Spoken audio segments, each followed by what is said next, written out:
ముందుగా ఈ 13,527 కోట్లు అప్పు తీర్చడం కోసము చెల్లించాలని చెప్పి ఒప్పందం కుదుర్చుకున్నారు.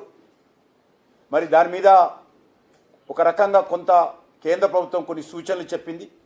దానికి రాష్ట్ర ముఖ్యమంత్రి అంగీకరించడం లేదని చెప్పారు. ఏంటి అంటే ఏదైనా దేశవ్యాప్తంగా ఏవైతే మెట్రోలు నడుస్తూ ఉన్నాయో అన్ని మెట్రోలు తీసుకున్నటువంటి అప్పులు కానీ రుణాలు కానీ ఏవైతే ఉంటాయో వాటికి ముందుగా చెల్లించరు. ఏదైతే రెగ్యులర్ మెట్రో ఆపరేషన్ మెయింటెనెన్స్ దీనికి ముందుగా వచ్చినటువంటి ఆదాయంలో చెల్లించాలి. ఆ తర్వాతనే రుణాలకు సంబంధించినటువంటి విషయంలో చెల్లించాలి మిగిలిన డబ్బులు. కానీ ఇక్కడ ఈ ఒప్పందంలో ముందుగా ఐఆర్టీసీకి చెల్లిస్తాం వచ్చినటువంటి ఆదాయంలో అన్నప్పుడు నేను ఒకటే ప్రశ్నించాను ముఖ్యమంత్రి గారికి, ఇది చాలా ఇబ్బందికరమైన సమస్య వస్తుంది. ఇప్పటికే మీ ఫేజ్ 1 కూడా నష్టాల్లో ఉంది. కాబట్టి ముందుగా ఆపరేషన్ మెయింటెనెన్స్కు సంబంధించినటువంటి దానికి ఫైనాన్షియల్ సిస్టమ్ ముందు ఫిక్స్ చేసుకోండి. వచ్చినటువంటి ఆదాయాన్ని దాన్ని ఖర్చు పెట్టండి.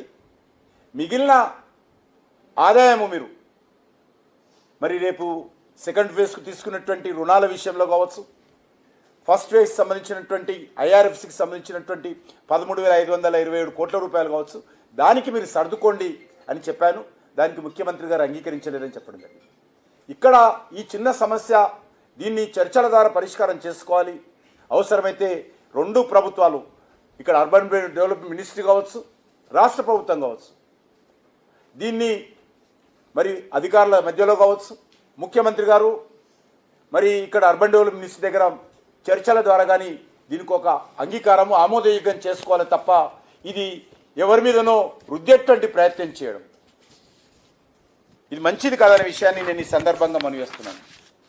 తమ వైఫల్యాల నుంచి దృష్టి మళ్లించేటువంటి ప్రయత్నము ఈరోజు మరి రేవంత్ రెడ్డి గారు చేస్తూ ఉన్నారు. గతంలో కూడా ఇదే మెట్రో విషయంలో గతంలో ఉన్నటువంటి ముఖ్యమంత్రి కేసీఆర్ కూడా అలైన్మెంట్ మార్చాలని ఒక 3 సంవత్సరాలు ఇబ్బంది పెట్టడం జరిగింది. మరి ఇప్పుడు రేవంత్ రెడ్డి గారు కూడా తన దుందుడుకు విధానంతో మరి ఈరోజు కూడా అదే విధంగా వ్యవహరిస్తూ ఉన్నారు. ఇది ముఖ్యమంత్రి గారు రాష్ట్ర ప్రభుత్వము ఎప్పుడు కేంద్ర అర్బన్ డెవలప్మెంట్ మినిస్ట్రీతో చర్చలు జరపడానికి వచ్చినప్పుడు కూడా నేను వాళ్ళతో రావడానికి సిద్ధంగా ఉన్నాను. నాకు ఏ రకమైనటువంటి భేషజాలు లేవు. నాకు తెలంగాణ అభివృద్ధి జరగాలి, మా హైదరాబాద్ అభివృద్ధి జరగాలి, హైదరాబాద్ ప్రజలకు తెలంగాణ ప్రజలకు మేలు జరగాలి. దానికోసం మేము సిద్ధంగా ఉన్నాం తప్ప ఈ రకంగా మరి రేవంత్ రెడ్డి లాగా వితండవాదం చేయం. గతంలో కేసీఆర్ ఎక్కడైతే మాట్లాడారో నా పట్ల ఈయన అవన్నీ కూడా మళ్ళీ పరోక్షంగా ఆయనను మాట్లాడుతున్నాడు. కేసీఆర్ ఎట్లా అనలేదా, నేను అన్నానా?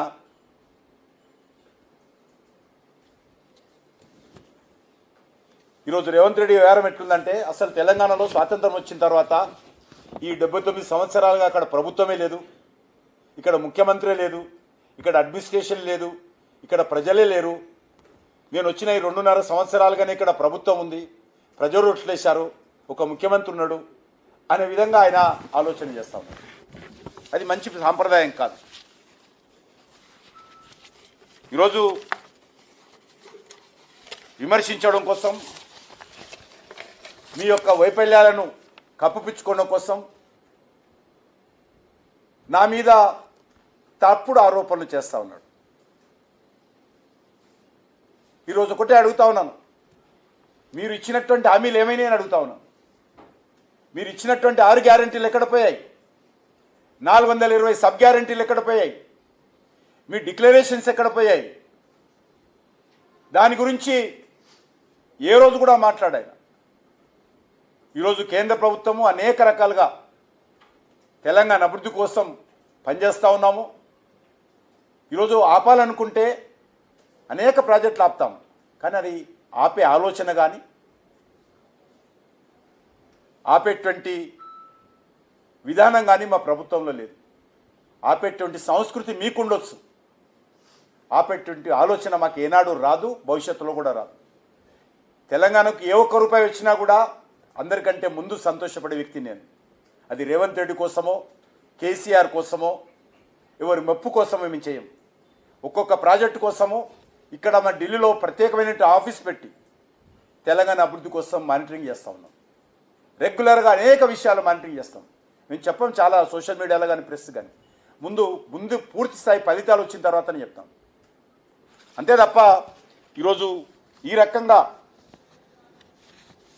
మరి ఫైనాన్షియల్ ఫీజిబిలిటీ, టెక్నికల్ ఫీజిబిలిటీ విషయంలో రాష్ట్ర కేంద్ర ప్రభుత్వాలు చర్చించుకోవాల్సినటువంటి అంశాలు, చర్చించుకొని ఏకాభిప్రాయానికి రావాల్సినటువంటి అంశాలు మరి వాళ్ళు రాకుండా నా మీద రెట్టేటువంటి ప్రయత్నం చేయడము మంచిది కాదనే విషయాన్ని ఈ సందర్భంగా మనవి చేస్తా ఉన్నాను. నేను మరొకసారి ఈరోజు చెప్తున్నానంటే రేవంత్ కోసం చెప్పడం లేదు, తెలంగాణ ప్రజల కోసం చెప్తా ఉన్నాను. తెలంగాణ ప్రజలకు ముఖ్యమంత్రి గారు ఒక తప్పుడు సందేశం ఇచ్చేటువంటి ప్రయత్నం చేస్తున్నారు కాబట్టి, ఒక తప్పుడు సమాచారాన్ని ప్రసారం చేసేటువంటి ప్రయత్నం చేస్తున్నారు కాబట్టి నేను ఈ రకంగా తెలంగాణ ప్రజలకు నేను ఈ విషయాలు చెప్పేటువంటి ప్రయత్నం చేస్తున్నాను తప్ప ముఖ్యమంత్రి గారు కాదు. కానీ ముఖ్యమంత్రి గారు కూడా ఇప్పుడు ఒకటి చెప్తా ఉన్నాను, మీరు ఎప్పుడు రావాలనుకున్నా, ఎప్పుడు కేంద్ర అర్బన్ డెవలప్మెంట్ మినిస్టర్ గారితో కలవాలనుకున్నా నేను మీతో రావడానికి, తెలంగాణ ప్రభుత్వం తరఫున మీతో కలిసి కేంద్ర ప్రభుత్వంతో చర్చించడానికి నేను ఎల్లవేళలా సిద్ధంగా ఉన్నాననే విషయాన్ని ఈ సందర్భంగా మనవి చేస్తా ఉన్నాను. నేను రెగ్యులర్గా తెలంగాణ ప్రాజెక్టుల విషయంలో మంత్రులను కలుస్తూ ఉంటాను. ఈ విషయంలో కూడా కలవడానికి సిద్ధంగా ఉన్నాను. కాబట్టి ఈరోజు అది ఐఆర్ఎఫ్సికి సంబంధించినటువంటి ఫస్ట్ ప్రాజెక్ట్ ఎల్ఎన్సీని తీసుకోవాల్సినటువంటి లోన్ విషయంలో కావచ్చు, లేక 50-50 ప్రాతిపాదికన మెట్రో సెకండ్ ఫేజ్ సంబంధించినటువంటి ప్రాజెక్టు విషయంలో కావచ్చు, టెక్నికల్ పాయింట్లు ఆర్థిక సంబంధించినటువంటి తెలంగాణ ప్రభుత్వం ఇచ్చినటువంటి ప్రతిపాదన వల్ల ఈరోజు ఆలస్యం జరుగుతుందనే విషయం ఈరోజు నాకు ఖట్టర్ గారు చెప్పారు ఫోన్లో. అంతే తప్ప మేము ఆపేటువంటి పరిస్థితి లేదనే విషయాన్ని సందర్భంగా మనవి చేస్తా ఉన్నాం.